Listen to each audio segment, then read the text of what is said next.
Hi folks, this is Christian Basel from Mark-Who42, and we want to thank you for listening, and to ensure that we continue to bring the latest news, reviews, and interviews every single week here on Krypton Radio and on our website, www.mark-who42.net. Please go now to GoFundMe and offer a one-time contribution to our show. Also, if you'd like, you can go to patreon.com and contribute there as well. Go to www.mark-who42.net and hit the donate button on the far right-hand side. Contribute whatever you can give us so that we can bring you this show. Thank you again for everybody who contributes, and thank you for listening.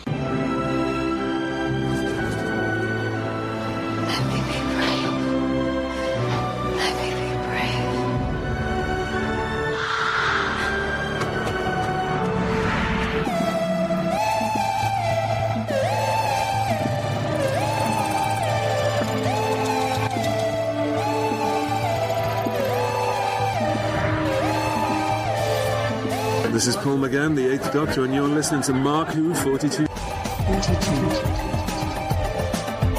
Welcome to a very special episode of Mark-Who42. That's right, Mark-Who42 here on Krypton Radio. I'm your host, Mark-Baumgarten, and with me are... Hi, it's Christian Basel, and I'm feeling con depression right now after our MegaCon Fan Days, and after watching Face of Raven, I can't go through the Haunted Mansion anymore without going, okay, leave me alone. Patty-hawkins here. Well, that's good. Well, we had a great weekend this weekend. We had MegaCon Fan Days on the East Coast, and on the West Coast, we had Wizard World Reno. So we are recording the review of Face the Raven separately, and I want to tell you that Clara's dead! Woo! Okay. Oh my God. I just had to say that. I knew it was coming out. It had to come out. It was Really? yeah. I mean, funny thing is, well, that's what everybody expects of us. Everybody expects us to be, lighting fires and high-fiving, bro-fisting, and all this malarkey. And again, to those critics of us, I was just like, you still really don't understand us and our and what our real issue was all this time. So maybe we'll explain that to them a little later. But first, what we're going to do, we're recording this on a different day than our West Coast people because the conventions and the timing. So what we're going to do now is go to a review of Face the Raven by Eduardo-m-Freyre, trish-helm, and Iggy Mathews of Let's Be Reelz. And I think you will get a gist of this episode from what they have to say. So let's go to that. Once upon a midnight dreary, while I pondered weak and weary over many a quaint and curious volume of convention lore, while I nodded, nearly napping, suddenly there came a tapping, as someone gently rapping on my chamber door. 'Tis a new episode of Mark-Who42, tapping at my chamber door. 'Tis Face the Raven, and nothing more. Unfortunately, we are going to have to start things on a somber note, because the episode we're reviewing, Face the Raven, was rather somber. Please excuse me, fellow listeners, but we will have to start things off on a down note, for the rumors were true. Clara Oswald had her last stand. Face the Raven was the last episode of Jenna Coleman as Clara Oswald. Or is it? I think we should start things off by working the steps that led to Clara's downfall. Trish? Well, first, I'm sorry, but I'm not that somber. To me, I'm just like, ding dong, the witch is dead, witch, wicked witch. Yeah. No, I mean, yeah, okay, it's sad. I was a bit sad when she died, but at the same time, I was sadder for the doctor than I was for Clara. When I was rolling a tear, it was because I was concerned for how it was going to affect the doctor. I couldn't give two craps that Clara was dead. It's like, you know what? Her arrogance killed her. We've been saying it all along. She's an arrogant brat, and it finally got her. Yeah, absolutely. It does suck just because I did like Clara at first. When she first showed up, it was a good breath of fresh air, and all throughout Matt Smith's tenure, it was really good, and then things just slowly started to decline, and you've seen her, ever since the passing of Danny Pink, that she has progressively gotten worse, almost like she believes herself to be the doctor, extremely arrogant, very cocky, very reckless, and at the very end, she quoted, well, why can't I just be like you, which basically confirmed what I was suspecting was that she was trying to be the Doctor. She was trying to be center stage and, you know, kind of like live vicariously as closely as freaking possible. Unfortunately, yeah, you know, her arrogance did get her. That was her own demise. I'm happy that we get to move on to a new companion, but like Trish said, I felt worse for the Doctor because it really did mean a lot to him. He felt that he was responsible for her and that he failed. Well, look, I have not been a big Clara booster, and truth be told, that goes back to day one because, well, the problem I had with her and Matt Smith is that she was built to be a walking plot line, and I always thought the built-up to the whole Impossible Girl arc was not very well handled because in a good mystery, you always have the breadcrumbs spread around that you could then collect, so then you see the entire picture. That doesn't mean that you have to go, oh, it's this, but you make a theory, and then when you see what Moffat really has in mind, you go, oh, and then you look back at the breadcrumbs and go, oh, but that didn't happen. And then with Capaldi's tenure, just because it's a new Doctor, Clara took center stage in a way that, for me, was off-putting. That having been said, I think we're all in agreement here. Clara, what was her undoing was her recklessness. It seems to have been a theme this entire season that she has now kind of settled into this role where she can be as good as the Doctor, where she thinks she has it down. And as we saw in this episode, she didn't. She made a very crucial mistake, and I actually noticed on second viewing that the warning sign was right there. It was like just glaring in front of her, and she ignored it. She didn't pay attention to it. She thought she was too clever. She thought that she had all the answers, and she didn't think it through. Didn't consider the consequences of one little sentence. Right, exactly. And well, what was that one sentence, actually, Trish? That you cannot cheat death completely. Yeah. The death was locked in, and basically there was no way to escape it. Someone was going to die. Yeah. Much like the Final Destination movies, death was going to have its due one way or another. Well, I always thought that somehow or another Missy was going to be the death of Clara. I mean, we all know that Missy had it out for her. Yeah. And in a way, and I hope that I'm right, because I'm going to try not to say rejoice, but it's just going to be a warm and fuzzy, you know, just knowing you were right, you know, but this whole thing that Major Me, Shildra or whatever, who she's working for is very curious for me because the last time that we saw Missy, she said, oh, I just have a very clever idea. And then that's the last that we see from her. The reason that I feel that Missy did have something to do with this is because Missy loves to be mysterious. She loves to be in charge and in control. She loves having people working for her, blackmailing, whatnot. But what really got me to go, was the fact that the confession dial was required. And Missy being basically one of the only ones that knows how to work it. It's supposed to open when the Doctor dies, but, you know, it gets sent to his closest friend, so it got sent to Missy. But then, of course, wasn't Davros, like, really curious about it, too, in that one Everybody episode? is. So, yeah. And then we know that Missy was, like, with the Daleks, and, you know, clever idea. So, yeah, I mean, it makes sense that it would be them, and that's actually what a lot of people online are saying, too, that it's got to be Missy and the Daleks, or one or the other. But there's another one, There's a giant elephant in the room. We reported recently that the description of the last two episodes, it seems Gallifrey and the Time Lords are coming back. So could it be the Time Lords? That's possible.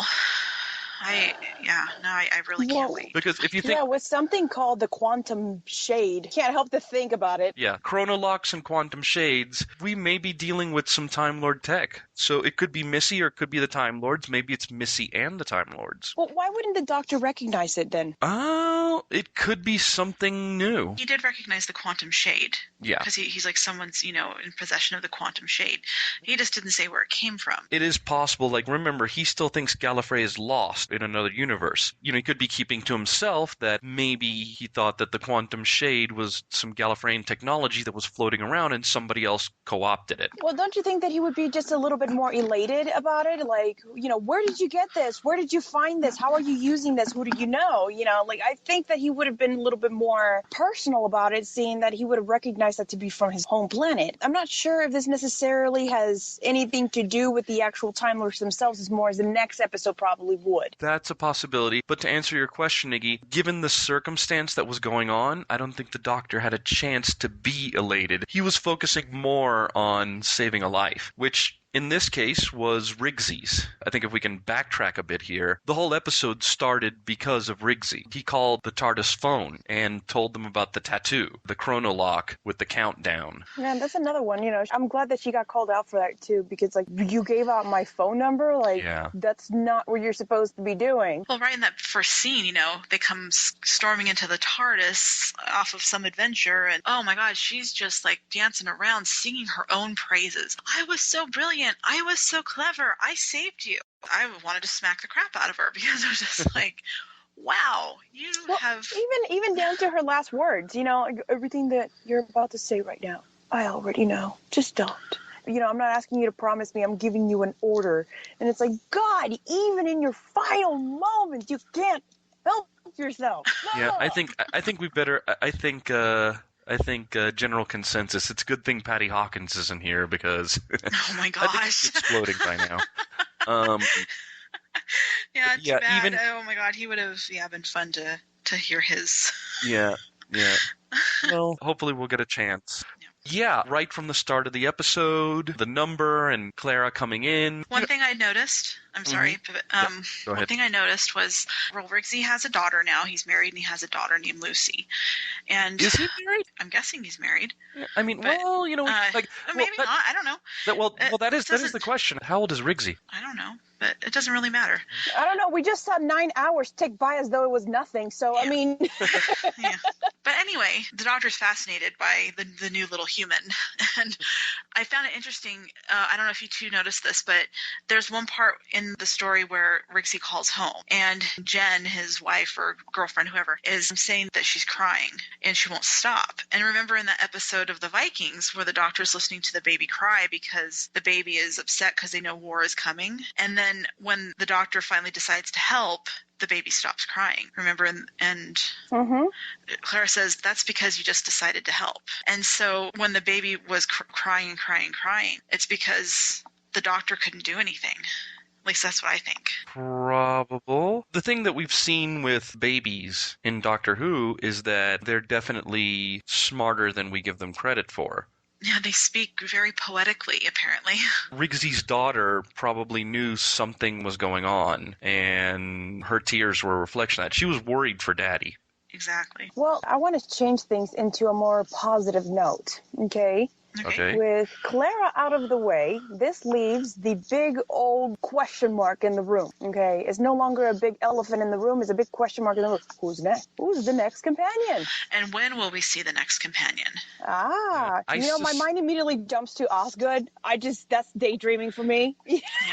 I mean, I know that Moffat said that we're not getting Osgood, but he has a tendency to lie, so... Well, he also said that more River, and look what just happened. I'm just saying. I have a strong feeling though that it's not going to be Osgood. Yeah, I don't think it's going to be Osgood. It's going to be someone new. Yeah. Or relatively new. Maybe it's someone that popped up once or something, We've seen that before. Well, I know that people would love to see our favorite dancer from Last Christmas join up in the TARDIS, but I suspect that whoever the next companion is going to be, we're not going to see them until season 10. Christmas, getting River back. Yeah, there's going to be too much of a focus, I think, on River and everything that there's not going to be enough time to introduce a whole new companion. Yes. And I don't think I would want that anyway because I want to focus just on the Doctor and River. No, that's true. First of all, it would be a disservice to Alex Kingston and River Song to make the Christmas special the introduction of the new companion, and it would be a disservice to the new companion that whoever they are, man or woman, young or old, present day, past or future, it would be a disservice to them that they have to make a first impression while everybody's like, yay, River's back! Merry Christmas! Well, one of the things that I was thinking about was the deaf-mute chick that we saw a few episodes back. Cass? Yes. Cass.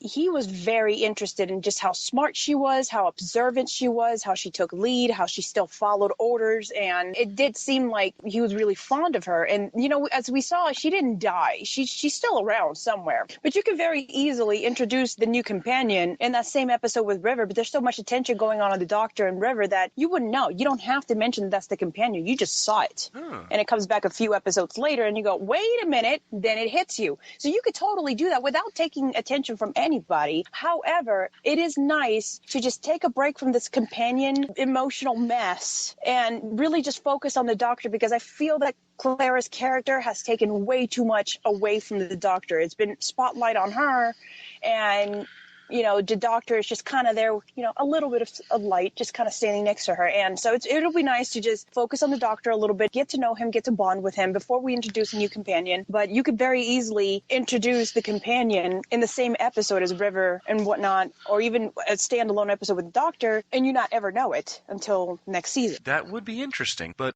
getting back to the episode itself, it's interesting that the previews for the episode seem to set it up as a sort of murder mystery kind of thing.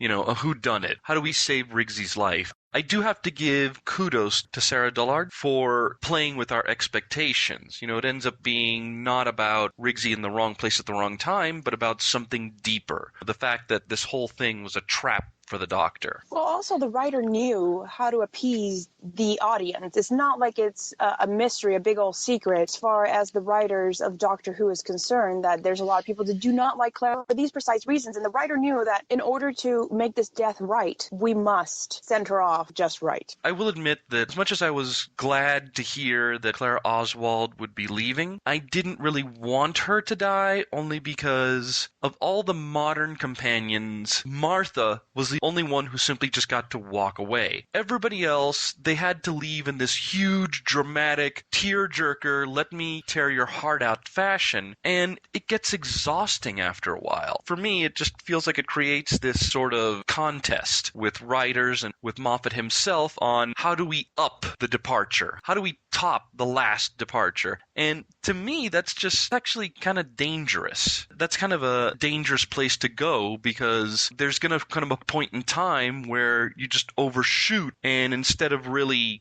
pulling at the audience heartstrings, they're just going to be like, geez, you're a vicious jerk. Well, I mean, am I wrong? I don't know. The opinions vary so much on what, the audience expects. And I don't know. I mean, I just wonder what they're going to do for the next companion when the next companion decides to go. But that's a ways down. We don't need to worry about it. Going actually from talking about companions and departures, this episode had the return of Isildur, or Me, or Mayor Me as she is now. Yeah. Well, first off, what did you think of her like in a position of authority? Being the one who kind of leads this refugee camp. At first I kind of thought, wow, it almost seems like she's going back to the way she was before the doctor saw her again, kind of losing her humanity. But then I realized that no, she's taking care of all these aliens in this hidden alley, and she thinks she's doing the right thing. She's protecting people from the doctor, and her whole plan, the bottom line was she was trying to protect the people that she cares about, these aliens that she's protecting. And she thought she was doing it in a way where no one was going to get hurt. She had it all planned out so that no one was going to get hurt or die, and Clara messed that up. So it's Clara's own fault that she died. And so you could see Ishildar's face. She was truly sorry for what happened. She's trying to protect the people, because I'm sure that she was basically given an ultimatum. Either you do this and your family or whatever is going to be protected, or you don't cooperate with us and we're going to just kill you all. That's what I think is probably what it came down to. I don't think she had a choice, or at least not an easy choice anyway. And she thought she was making the best choice that she could for everybody. So I don't blame her at all. Yeah, I don't blame her for it. I still think she's culpable. She does have culpability, because first off, I will say that it's tough to predict when Clara would do something stupid and reckless. But at the same time, was that sarcasm? It better be sarcasm. Okay, maybe a twinge, but the point I'm trying to get to is I think she actually was starting to kind of slip back into the way she was before the doctor reunited with her, because, yeah, she's looking out for the entire camp that's located in that trap street. But at the same time, like, for example, when you had that old couple, and the guy had the chronolock on him, it seems like his crime was sort of one of those where it was like stealing a loaf of bread to feed a family. Or in this particular case, he stole medicine because his wife had some sort of illness or something. He says, I did it to help you. And the fact that she, not quite cold-bloodedly, but she did say, I could remove the clock, but I won't. Rules are rules. She perfectly willing. You got to understand. I mean, you have to understand that is how most of the law works. There can be some exceptions, but you can't have an exception every time. Otherwise, the laws don't get followed. Well, see, that's okay. And so she can't show a weakness to everybody, because once they find out that she's got any kind of chink in her armor or soft in any place, they're not going to respect her anymore. They're not going to follow the rules. And then it becomes all-out chaos. Well, especially with that many species living together, and with, as the doctor said, 15 of them known for, aggression. You have to have those kind of rules in order to keep the peace. You can't show any weakness, otherwise it's going to be exploited, and even more bad stuff's going to happen. Well, see, you do bring up a good point, Trish, and we did see where Riggsy's memory kicks in, and we do see the real appearance behind a lot of these refugees. And yeah, we have Cybermen, Centaurans, Jadoon. We've got, we've got some pretty, we've got Ood, but the first three that I mentioned, yeah, they are probably part of that 15 that the doctor mentioned. And yeah, I doubt that a Centauran would approve if Mayor Me had shown mercy to the old guy. But at the same time, like, for example, has she ever made an exception? Has she ever taken the chronolock off? See, that's the thing. This is just one example, but it's an example that's in the extreme. It's in the example of, well, you may have been trying to help your wife, but so sorry, you're going to have to die now. Could it be possible that she would have been able to an exception and still keep them in line? Because there's rule by fear, and then there's rule by showing them that you respect them and that you actually treat them as, well, if not human beings, at least living things that have their own will and have their own right to survive. It's something that maybe if we would have seen another example... There wasn't enough time to do another example. Unfortunately. I mean, I felt bad for the old man and the old woman. I did, because it was really sad, but at the same time, I understood where she was coming from. She, like what I said before, she can't show any kind of flexibility in the rules. Otherwise, the rules mean nothing. Well, she did have a couple of aides, a couple of helpers, if you want to use the term. First of all, there was Mr. Rump, who was played by Simon Paisley Day, who showed up actually in season 1 of Doctor Who as the steward in End of the World. And I gotta say, if I had to sit in a room with either of them, I think I'd take the steward, even though he's a grade A snit. And then there was also... That's a good word. That's snit. Snit, yeah. And then there was also Mr. Cobble. And I notice of the two, Mr. Cobble seems a little bit more approachable. He seems like somebody who actually would have probably preferred if Mayor Me would have shown mercy to the old guy. No, let's get off the whole...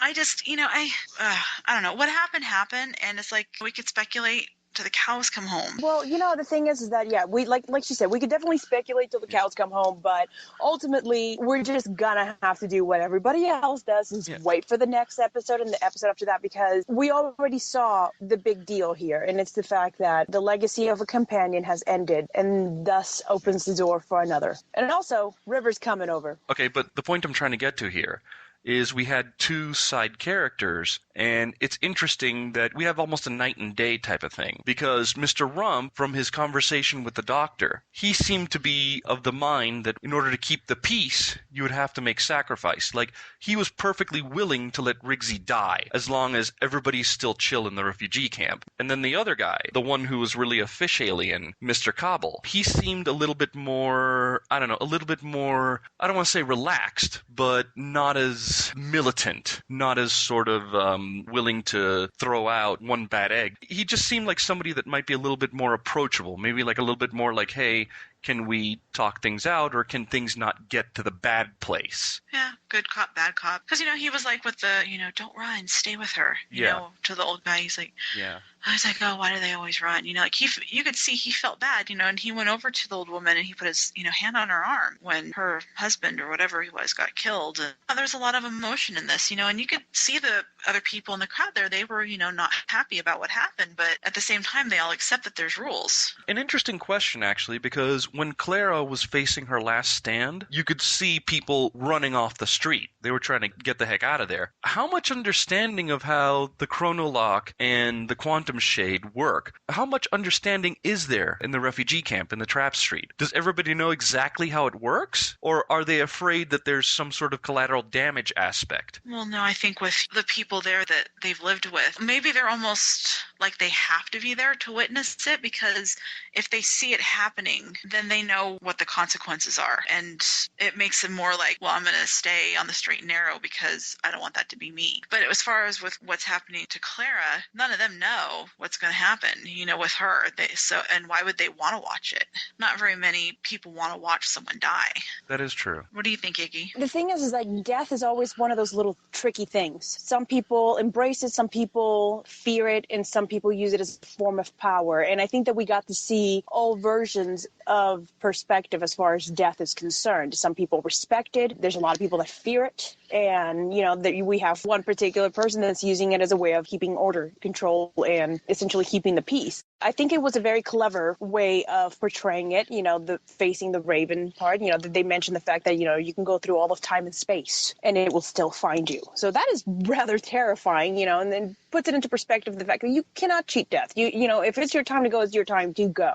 No matter what you do, you can't get away from it. Well, this was ultimately, getting now to the moment itself, the moment that the episode is predicated on. The thing with Clara's arrogance was that, she tried to be the doctor. She tried to bend the rules. She forgot that she is essentially only human. And she also made the mistake of not paying attention to all the angles. Because Mr. Rump said that. When Clara spoke to her about how the chronolock works, how the shade works, he said that there is going to be a death, that you cannot just completely get rid of the shade. There is the implication that it is possible for somebody not to die, but it has to be because Mayor Me herself removes the lock. Well, you could pass it over too. Right, that's the only way that you could really escape it. Yeah, but even then, at a loss even then, it requires that somebody decides to make a sacrifice for you. So in this case, someone's still going to die, and that was a vital clue that the audience caught, but Clara missed. And that's what led to her own undoing. As for the moment itself, when it seems pretty clear that nothing's going to stop this, that it is going to happen,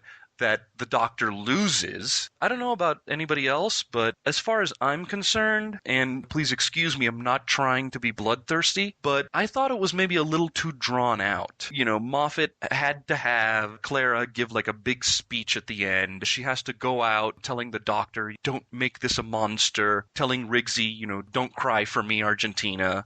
I gotta wonder though, how effective would her death scene have been if instead of having her being able to do a goodbye speech and then standing out in the street corner doing a sort of come at me bro, how effective do you think it would have been, and how gut-wrenching would it have been if right after they realize what she's done, if the Raven would have swooped in and just cut her down? I don't know. What do you guys think? Well, with the companion, you have to give them the opportunity to have their last scene. They have to have their last say and everything. Otherwise, they gotta say goodbye. Exactly. They have to say goodbye. Otherwise, it feels undone. It feels left undone. And the way she went out with her speech, it was very Clara-like. You can't really fault it on that. Yes, it was still annoying in parts, but at the same time, it was very Clara. And so I think it worked. I said it earlier that I was only upset because you could see how much it was killing the doctor on the inside.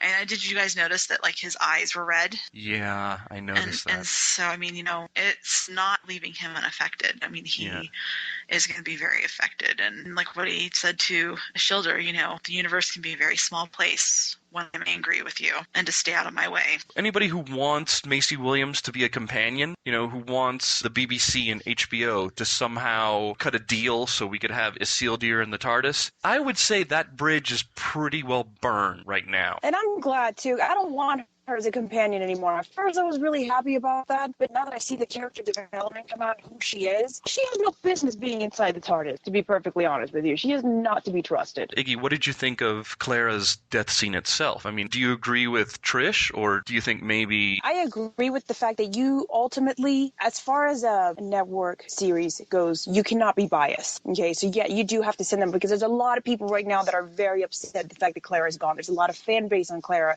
There's a lot of support. So I do agree with it. I wouldn't really change anything about it just because Clara was depicted as Clara.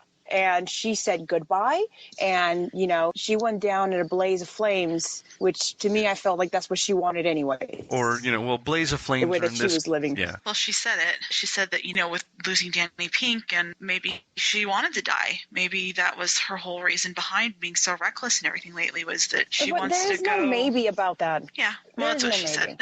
So, that's what she said. She said that. So she said maybe this is why I was doing it. Yeah, she says maybe, but we all can see the fact that the minute that Danny Pink left, that literally became her wish. Okay, that's what she wanted to do, but she wasn't ready to leave just yet. She's like, you know what? Then I'm just going to go all the way full throttle with this, write it out, and have this be the death of me until, you know, a worthy death of Danny, because she thinks that Danny was the greatest thing in the freaking world. He is so amazing. He's so brave. She's like, well, I got to top that. I got to be just like that or better.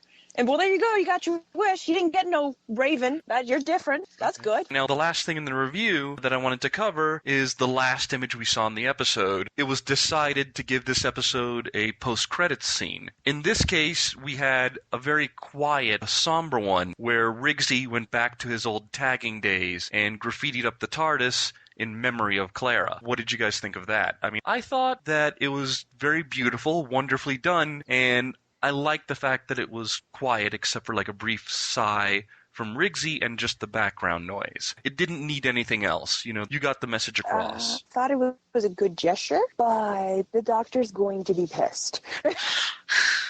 Yeah. Well, the TARDIS can fix itself. Yeah. In a way. So I don't know if with the TARDIS's attitude towards Clara, it must be hating it so much right now. Waiting for the Doctor. What am I wearing? Yeah, it's waiting. It's waiting for the Doctor to come back and kind of hit the TARDIS equivalent to windshield wipers. Ouch. See, I kind of feel bad now. But yeah, the other thing for me that makes that final scene effective is it's also a great setup for these last two episodes, because Clara's dead, and the last Riggsy saw of the Doctor, he teleported away to whatever trap awaited him. So everything's just up in the air. And the only thing Riggsy has is these memories of this bad time when he last saw these two people. So that also works to make the scene very effective. And that's all she wrote. Yep. Yeah. Well, just remember, it is Doctor Who, not Companion Who. So let's try and stay focused and see how the Doctor goes from here. In that, I think we're all in agreement. Let's get it back to being Doctor Who, not Companion Who. Interesting stuff they had to say. We're going to go to a commercial break. When we come back, Patty, myself, and Christian will talk about our feeling of Face to Raven. And again, this was such a crazy weekend because we're on both coasts. It's so busy. We wanted to get together into one banner and record everybody all at once because, yes, this episode was this important. But it was very important. Yeah, so we're getting a bi-coastal report from the teams, and trust me, if we could have gotten everybody under one umbrella on this, we absolutely would have. But, hey, we were all doing conventions so we can appear in front of you folks. So, hey. Yeah. Wobbly. So we'll be right back after this message. The voice of Christian Basel, take one. Hi, I'm Christian Basel, and I would like to provide my voice for all your voiceover needs, such as... Okay, like an announcer. Like a what? Like an announcer. For all your voiceover needs, such as animation, radio, announcements, introductions... Now an old man. I can even record voicemail for all the Meshuggahs that call you. A pirate. Arr, and it won't cost you a lot of treasure for me services. Arr. Creepy movie voice. Just call 407-761-2679. 407-761-2679, or email voiceofchristianbasel@yahoo.com. Well, how was that? That's a wrap. Are you looking for a weekly dose of gaming news and retro? Then check out Off the Cuff, available Fridays on Geekcast Radio Network from the producers of XRG. New name, same.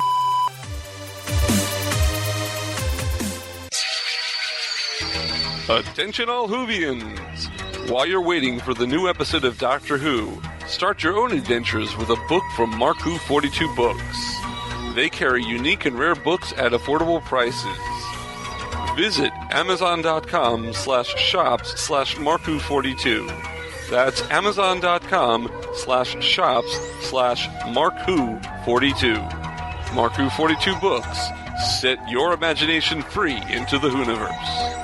Do you like retro shows? Did you grow up in either the 80s or the 90s? Then tune into Telecast, GeekCastRadio.com's newest podcast, Join us here on the telecast as we revisit some of your favorite shows, such as Clarissa Explains It All, Salute Your Shorts, Saved by the Bell, and much, much more. Only on GeekCastRadio.com. Hi folks, this is Christian Basel, Marku42, and if you've been lucky enough to catch us at conventions and wondered how you could hire us to come to your convention or special event, simply go to Heroes on Hand, click the podcast icon, and click the icon for Marku42. On our page on Heroes on Hand, you can actually click the button that says click here to book Marku42 for your next event, and that's all you have to do. Once again, if you wanted to hire us for your next event, simply go to heroesonhand.com, click on podcast, click on our icon, and click the green button to book us for your next event. You're going to love us. We'll see you there. Hi, this is Cindy Morgan. You probably know me as Yori in Tron or Lacey Underall in Caddyshack, and I just want to wish everybody a happy Thanksgiving. And we're back with more of Marku42's review of Face the Raven. Wow, what an episode, guys. The West Coast team got their say. Now it's time for us to talk about this. Patty, why don't you start us off? Well, as someone who's been one of the staunchest critics of that character...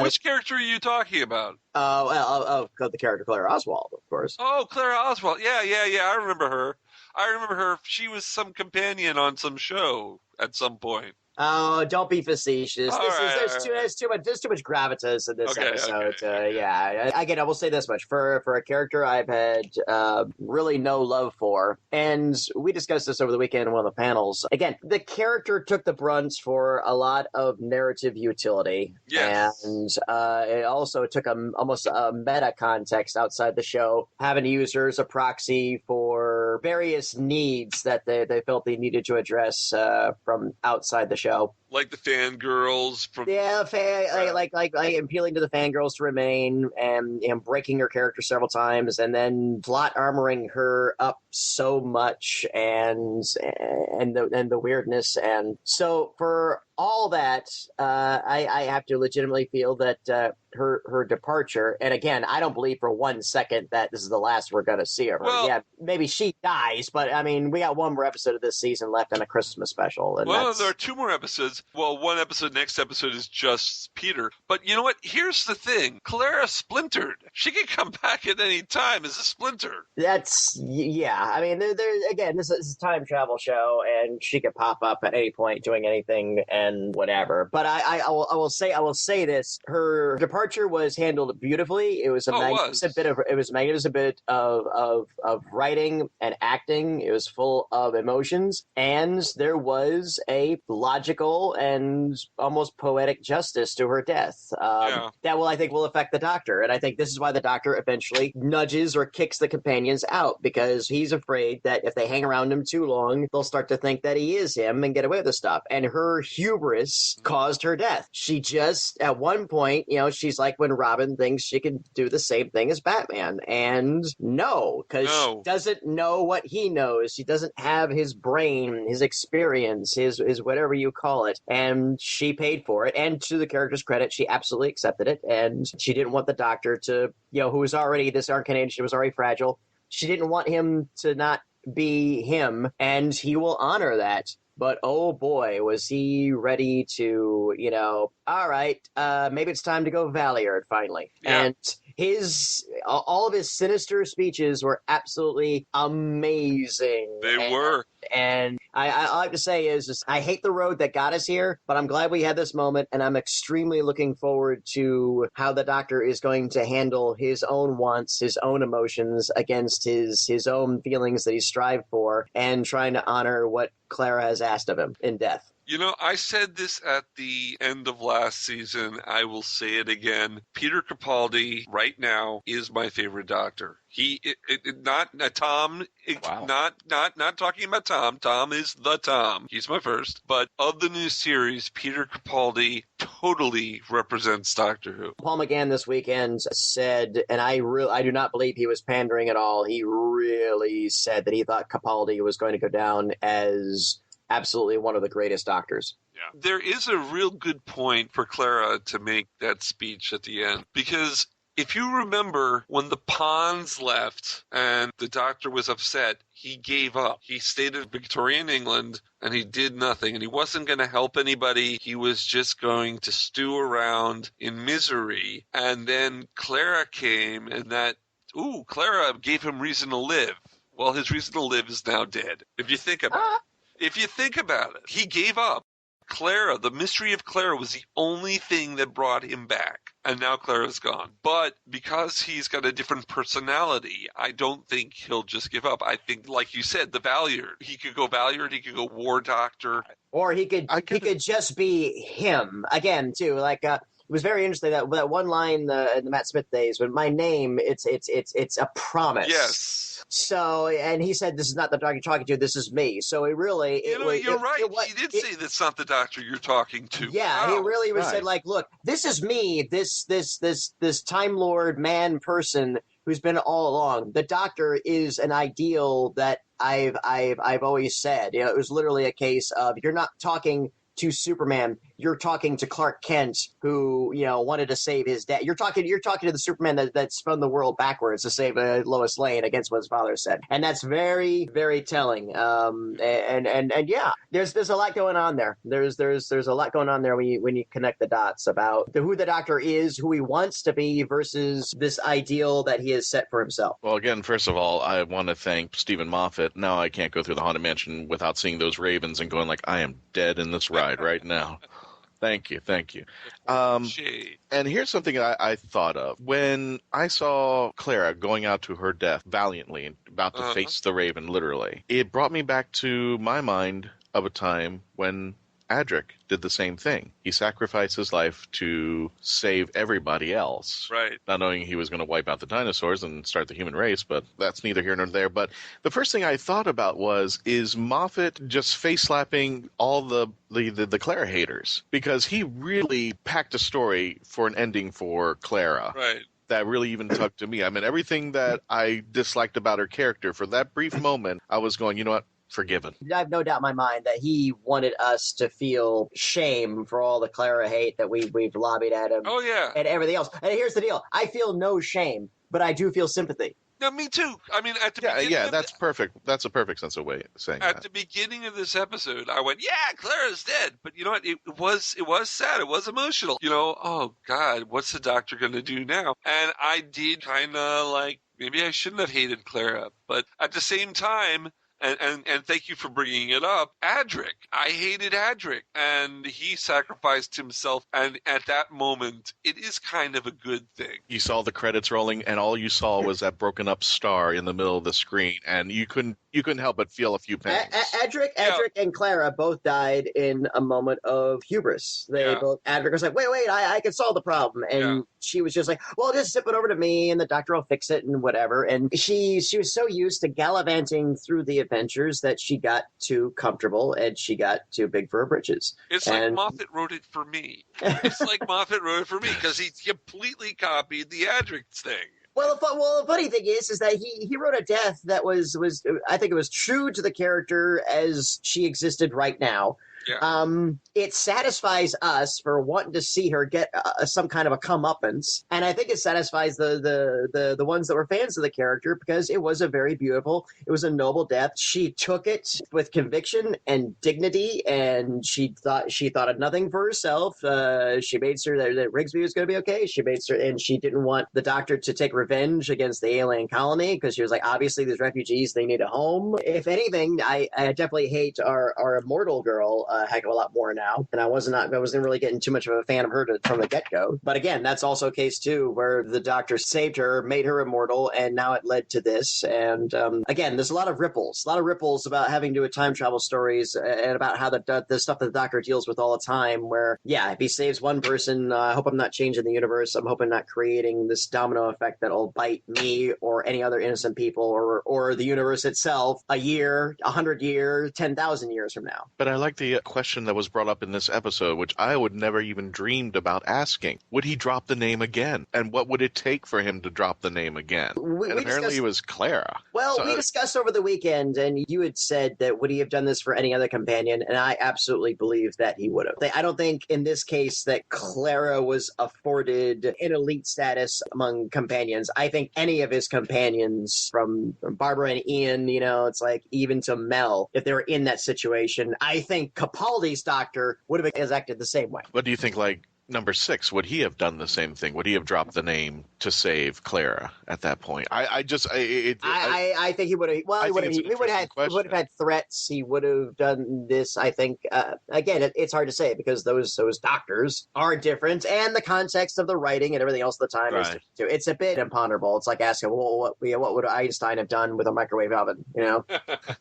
Well, I actually thought that you were going to say something. It's like, after everything that's ever happened, Clara had the last word on the doctor. She still had to give him one final order. But for me, it worked because she was the person who had to remind the 11th doctor, you're not the warrior, you're the doctor. She had to do it again for the 12th. And this actually brings my mind back to, was it Madame Kevorkian? Yes. When the 11th doctor, in a brief moment, I got terrified with the doctor where he goes, and I'm paraphrasing some of the fact, oh my God, I'm upset. I don't even know what's going to happen now. And I was like, oh my God, I never even thought about that. When you have the Time Lord, a god who roams the universe, what would he do next in that position? Would he get pissed? Would he do nothing? And when I saw the last lines of Capaldi in that episode, I swear to you, I felt like I was doing something wrong, and I was just sitting there on my couch watching it. I was like, I did something wrong. Capaldi with his stare, with his look, He's scolding you, Christian. He's scolding you. I know. It's like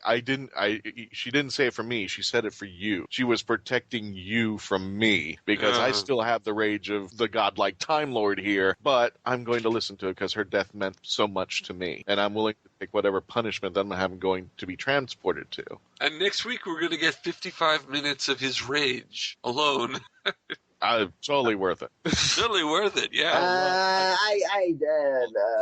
I'm sure she's gonna pop up her ghost or some image a of splinter. Her, it could be a splinter. There's gonna be any number of things about it. I mean, yes, she's dead, but she's gonna come back for one more goodbye. I would bet the farm. And you don't have to convince me. You don't have to convince me, buddy. She is coming back because, I mean, you remember, she was announced and then she appeared for no reason in Asylum of the Daleks, but there was a reason, but unannounced. So they're gonna do another unannounced thing. They're gonna think they're surprising us, but we know what's happening. Actually, she's gonna be back by at the end of the season. Actually, you want to trigger the spoiler alert? Oh wow, we're gonna hit a spoiler in a weird place a during a review. Alert in a review. In a review. Okay. Go ahead, hit it. All right, I'm hitting it, and I don't have it that loud, so don't worry. It's not going to make your eardrums go.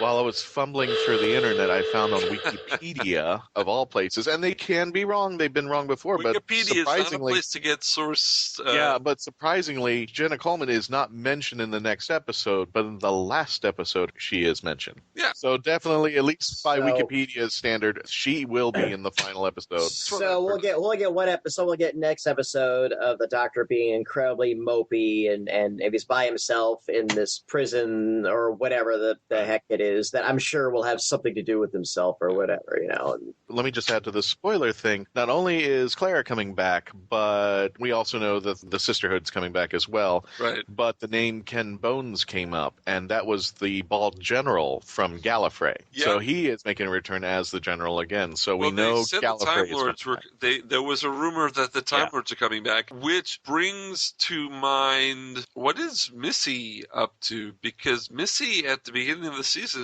had a clever plan with the Daleks, and if the Time Lords are coming back, the Daleks could be coming back. I mean, the reason they extended it to 65 minutes, the final episode, there's a lot that could be in this thing. Not exactly sure. It's the thrill ride. We're ready to go on it. We have no idea. Yeah. It's completely dark inside, so let's see where it takes us, and at some point, I guess we stop speculating and just say, you know what? Put the lap bar in, and let's go for the ride. I think the next episode with Capaldi alone is going up the hill, the big hill of the roller coaster. And episode 12 will be the rest of the roller coaster ride. I think that's a good analogy for it. Well, apparently it was Missy who brought Clara up there in the first place, if you believe what she's saying. She was the woman in the shop that had the best helpline in the universe. So I don't think she's done. No. And I think she does what the master does. She kicked him right where it hurts.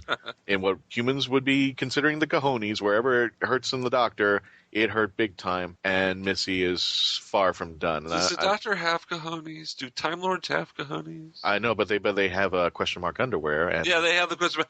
I'm wondering if Ed wore his. I wonder if Ed wore his question mark underwear when he did his 12th Doctor. We didn't find out. We did not find that out. Patty will find out. Patty was supposed to find out. No shame here.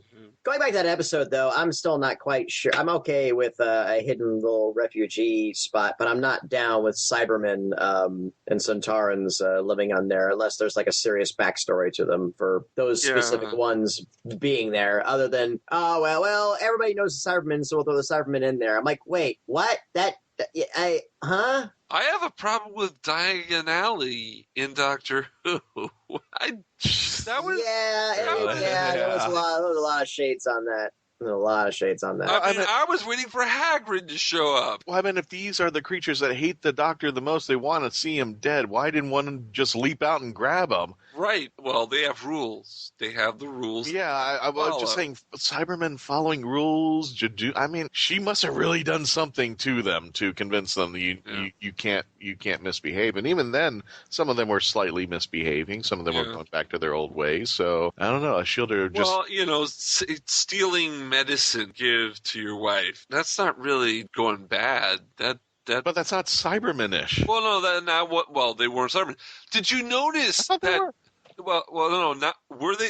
Oh, that's right. She said they were Cybermen. They were Cybermen. You're right. That's not Cybermen. That's not Cybermen behavior. But you know what? Not all Cybermen are cold and logical. Hence, Cyberbrig and Danny Pink. The programming could go wrong, or when injured, they could get something happening to their computerized brains to make them have emotion. It's been known to happen before. Yeah, I gave it a bit of a stretch there, but I mean, with all of them to be in there, now Shielder is just watching them out with the bird. But did you notice that Mr. Cobbler, the fish head guy, that is a character, maybe not the same one, but that was from Torchwood. That was an alien from Torchwood. Really? Really, there was a chase scene. Is that the guy who was sitting in a car with them? Yes. Okay, all right. That was where I was getting that from. And okay. I see it, and I'm going, Torchwood.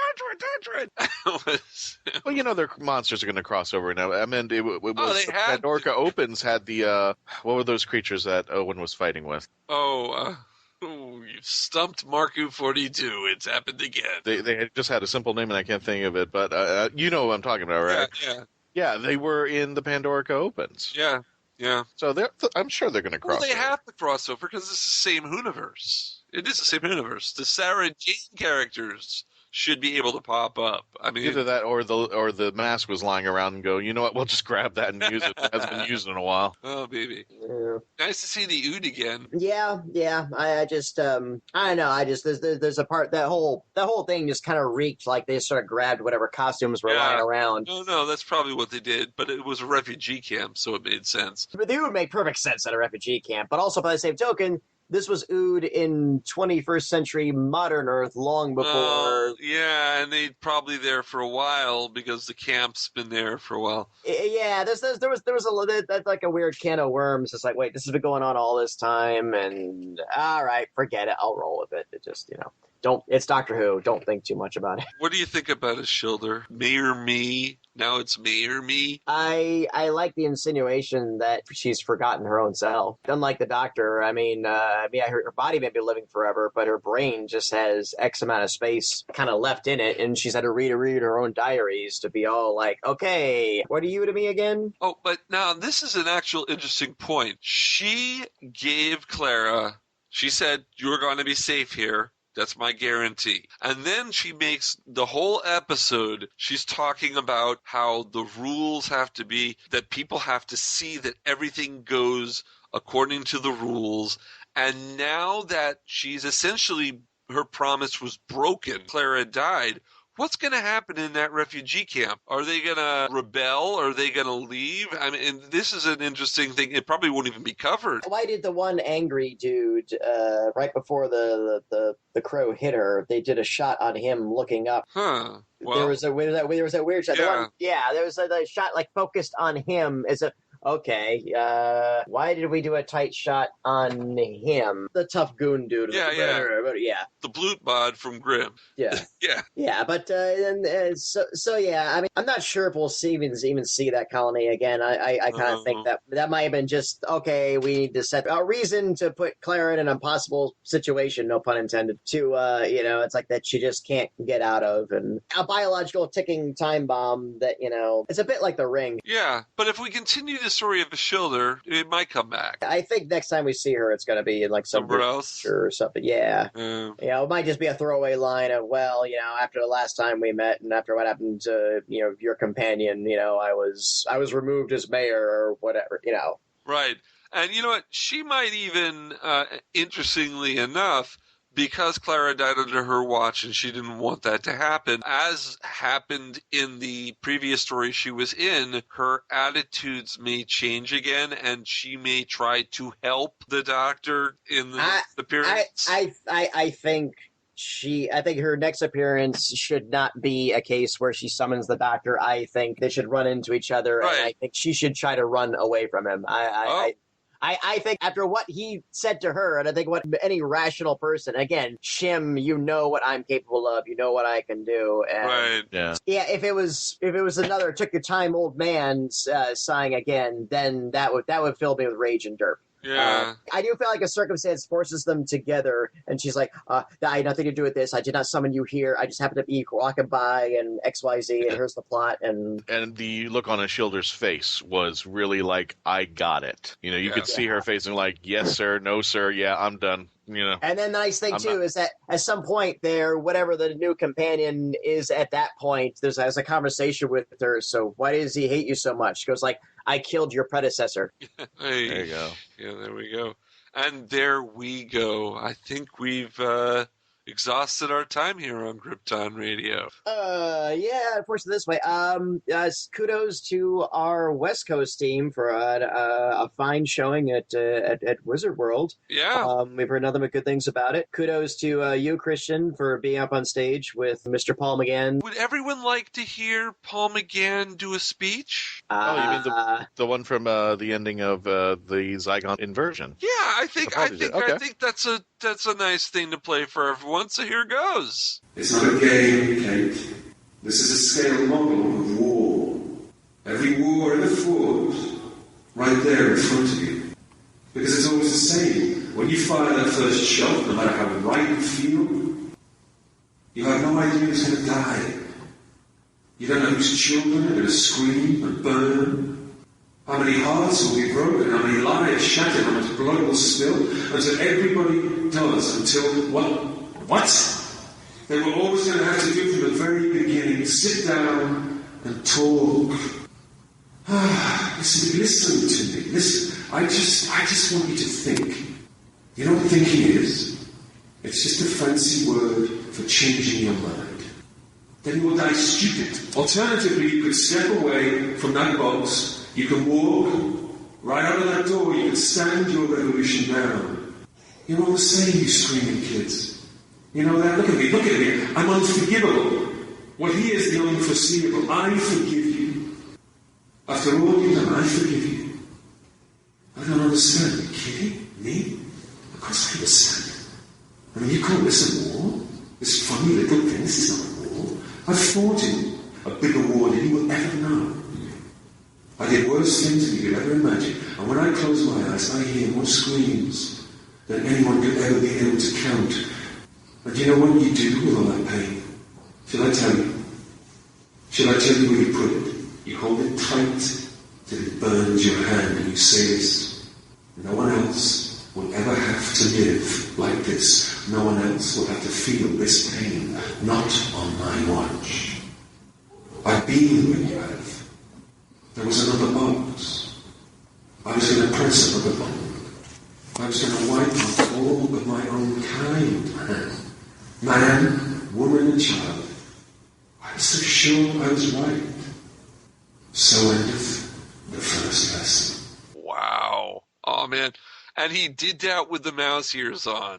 Yes, No, he did. no, he didn't. Actually, he did. No, he took the mouse ears off at that point. Yeah. Okay. But he did wear them for a majority of the panel, so it was, that was great. that was good. That was great. He is. When I explained, he was wasn't sure about. When I explained to him one-on-one real quick, I was like, no, the purpose of these is if you're going to the parks with your kid, it's to embarrass your kid. He was like, I got it. All right, yeah, right, yeah. Happy birthday, it's like Paul. it's like you look silly to, it's like to embarrass your kid. Did you like the cake? You love the cake. He actually, we have pictures that are going to be up if they haven't up already, of him actually cutting the cake and giving out to the Whovians in the audience. So Great. Oh, man, I wish I had been there. I was supposed to be there, and I wish I was there. There's MegaCon in May, so MegaCon in May. Big one. Big one, yeah. And we have a Moffat. You have a new challenge. We found this out this weekend, and this is something that occurred to me, and I don't know why it didn't occur to me sooner. But everybody in the audience wants to see a River versus Missy standoff. Oh, yeah. I want to see that, too. Yes. Don't forget, folks, go to marku42.net and join the Hooniverse Army. We've got a new news editor, Catherine Bostic, and a new features writer, John Reed Adams, who actually was at the match game, if I'm correct. Yes, he was. He was very, very entertaining, both of them. They do fine work. Don't forget also to go to our Facebook page and Marku42 and tweet us at Marku42. Listen to us again on Krypton Radio. Go to geekcastradio.com and you can find us. You can find us at floridageekscene.com. You can find us at Stitcher Radio. You can find us at TuneIn app. You can find us almost every podcast platform there is out there on the net. And you can just Google it. Google Marku42. So until next time, here is your moment of zen for next week, because it's a doozy. It's following me. Slowly, but it never stops. It's a killer puzzle box designed to scare me to death.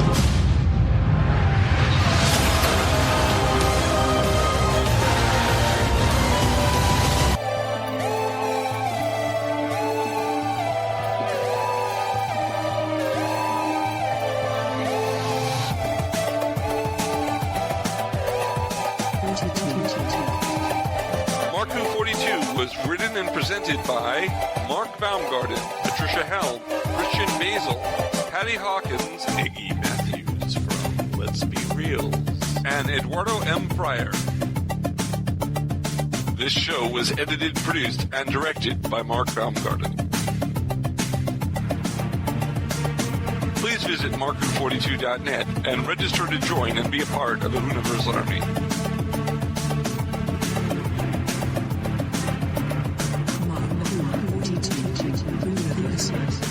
We can be contacted by email at mark@marku42.net with the subject line ?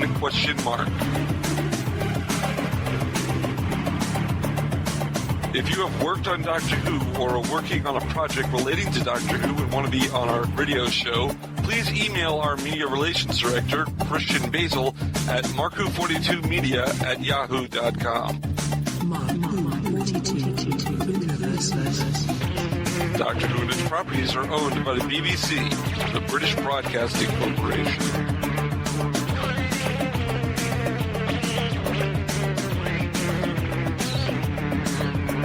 This show is owned and copyrighted by Mark Baumgarten, 2015.